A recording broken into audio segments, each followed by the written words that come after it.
Hi friends, आज मैं आपको डायन के शैतानी गुलाब की एक कहानी बताने वाली हूँ। तो चलिए देखते हैं। लेकिन उससे पहले अगर आपने हमारे चैनल को सब्सक्राइब नहीं किया तो प्लीज सब्सक्राइब कर दीजिए और हाँ, बेल आइकन को ऑन कर दीजिए। गोरखपुर नाम के गांव में सुनिधि नाम की एक बहुत ही प्यारी और सुंदर सी लड़की रहती थी। सुनिधि के माता पिता नहीं थे, इसीलिए वह अपने दादा दादी के साथ ही रहती थी। सुनिधि को बचपन से ही गुलाब के फूल बहुत ही पसंद थे। एक दिन वह अपने दादा दादी के पास जाकर उनसे कहती है, दादा दादी सुनिए, मैं थोड़ी देर के लिए गांव के पास वाले बागीचे में घूमने जाना चाहती हूँ। सुनिधि की यह बात सुनकर उसके दादा ने कहा, ठीक है बेटा, तुम जाओ बागीचे में घूमने, लेकिन बेटा रात होने से पहले तुम घर वापस आ जाना। सुनिधि तो दादा की यह बात सुनकर बहुत ही खुश होकर बागीचे में जाने के लिए निकल जाती है। वह जैसे ही बागीचे में पहुंचती है कि तुरंत ही वह गुलाब के पौधों के पास जाकर कहती है, अरे ये क्या, ये गुलाब के फूल इतने मुरझा क्यों गए हैं? लगता है किसी ने इनमें पानी ही नहीं डाला। इतना बोलकर सुनिधि तुरंत ही गुलाब के पौधों में पानी डालने लगती है। ऐसे देखते ही देखते रात हो जाती है, लेकिन सुनिधि को तो इस बात का पता ही नहीं चलता, क्योंकि उसका पूरा ध्यान तो गुलाब के पौधों में ही होता है। और तभी वहाँ उस बागीचे में रहने वाली गुल्ली डायन आती है। गुल्ली डायन तो सुनिधि को बागीचे में देखकर बहुत ही खुश होकर कहती है, अरे वाह, ये तो एक सुंदर नौजवान लड़की है और मेरे इंसान बनने में अभी 30 साल और बाकी है। और वैसे भी कल से तो गौरी व्रत शुरू हो रहे हैं। डायन रानी ने मुझसे कहा था कि अगर मैं गौरी व्रत के 5 दिन एक एक लड़की को पकड़ के 5वें दिन उन सभी लड़कियों का खून पीऊंगी तो मैं उसी दिन रात को एक इंसान के रूप में आ जाऊंगी। इतना बोलकर गुल्ली डायन अपनी काली शक्तियों से एक शैतानी गुलाब बनाकर सुनिधि के पास जाकर रख देती है। वहीं जैसे ही सुनिधि की नज़र उस गुलाब पे जाती है कि तुरंत ही वहाँ उस गुलाब को उठा लेती है और वहाँ उस शैतानी गुलाब को लेकर अपने घर वापस जाने के लिए निकल जाती है। घर पहुंचकर सुनिधि उस गुलाब को अपने कमरे में रखकर सो जाती है।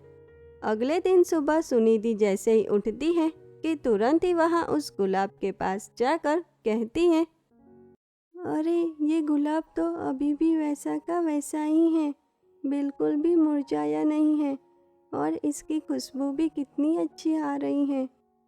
इतना बोलकर सुनिधि उस गुलाब को सूंघने लगती है कि तुरंत ही उसकी आंखें एक डायन की आंखें जैसी लाल हो जाती हैं और फिर वह तुरंत ही घर से बाहर निकलती है। वहीं गांव की सीमा पे शिवजी का एक बहुत ही पुराना मंदिर था, जहां हर साल गौरी व्रत के 5 दिन कई लड़कियां शिवजी की पूजा करने वहां आती थी। सुनिधि उस मंदिर के पास जाती है और वहां चुपके से एक लड़की को पकड़ के गुल्ली डायन के पास ले जाती है। अब ऐसे हर रोज सुनिधि चुपके से एक एक लड़की को पकड़ के गुल्ली डायन के पास ले जाती और गुल्ली डायन उन सभी लड़कियों को अपनी शैतानी शक्तियों से बांध देती है। देखते ही देखते गौरी व्रत का 5वां और आखिरी दिन आ जाता है और उस दिन भी सुनिधि शिवजी के मंदिर के पास जाकर एक आखिरी और 5वीं लड़की को पकड़ने की कोशिश करती है, लेकिन वह अपनी बहुत कोशिश करने के बाद भी एक भी लड़की को नहीं पकड़ पाती। और यह देखकर सुनिधि बहुत ही डरते डरते गुल्ली डायन के पास जाती है और वह गुल्ली डायन से कहती है, गुल्ली डायन मुझे माफ़ कर दीजिए, मेरे बहुत कोशिश करने के बाद भी आज मैं एक भी लड़की को नहीं पकड़ सकी। गुल्ली डायन तो यह सुनकर बहुत ही गुस्सा हो जाती है। गुस्से में आकर वह सुनिधि को मारने ही वाली होती है कि तभी वह रुक जाती है और वह कहती है, क्या आज तुम एक भी लड़की को नहीं ला पाई? मैं नहीं चाहती कि तुम्हारी इस गलती की वजह से मेरा इंसान बनने का सपना आज टूट जाए। तुम भी तो एक सुंदर और नौजवान लड़की हो और इसीलिए अब मेरा पांचवा और आखिरी शिकार तुम बनोगी। अब मैं तुम पांचों लड़कियों की बलि चढ़ा के तुम पांचों का खून पीऊंगी, जिससे मैं एक इंसान बन पाऊँ। इतना बोलकर गुल्ली डायन उन पांचों लड़कियों की बलि चढ़ाने की तैयारी में लग जाती है। कुछ ही देर में गुल्ली डायन उन पांचों लड़कियों की बलि चढ़ाने ही वाली होती है कि तभी सुनीति की दादी वहां आती है। सुनीति की दादी के पास एक जादुई गोला होता है, जिसमें वह गुल्ली डायन की सारी सच्चाई जानकर उसके पास पहुंचती है और फिर दादी गुल्ली डायन से कहती है, यह तुमने सही नहीं किया गुल्ली डायन।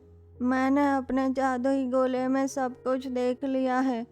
तुमने अपने शैतानी गुलाब की मदद से मेरी पोती को बस में कर लिया और अब उसकी मदद से तुम जल्दबाजी में आकर मासूम लड़कियों की बलि चढ़ाना चाहती थी ना, लेकिन मैं तुम्हें ऐसा कभी नहीं करने दूंगी और इसीलिए आज तुम्हें तुम्हारी इस गलती की सज़ा ज़रूर मिलेगी। तुम्हारे इंसान बनने में अब केवल 30 साल ही बाकी है ना, लेकिन आज तुमने जो किया है उसकी वजह से अब तुम कभी भी इंसान नहीं बन पाओगी। यही तुम्हारी सज़ा है। इतना बोलकर दादी गुल्ली डायन को अपने जादुई गोले में हमेशा के लिए कैद कर लेती है और फिर दादी सभी लड़कियों को लेकर गांव में वापस जाती है और उस दिन के बाद से ही गांव की सभी लड़कियां बिना डरे राजी खुशी से रहने लगती हैं। तो देखा अपने दोस्तों कि किस तरह गुल्ली डायन ने इंसान बनने की जल्दबाजी में आकर गांव की लड़कियों की बलि चढ़ाने की कोशिश की, लेकिन बदले में वह खुद ही हमेशा के लिए डायन बन के ही दादी के जादुई गोले में कैद हो गई।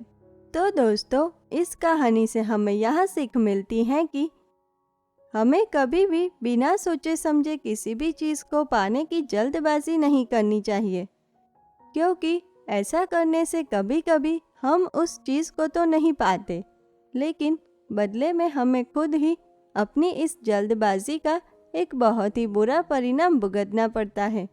तो कैसी लगी आपको हमारी ये कहानी? अगर पसंद आई हो तो प्लीज़ लाइक कीजिए, शेयर कीजिए और हाँ, सब्सक्राइब करना मत भूलिए। तो चलिए मिलते हैं ऐसी ही एक और नई अनोखी कहानी के साथ। तब तक के लिए धन्यवाद।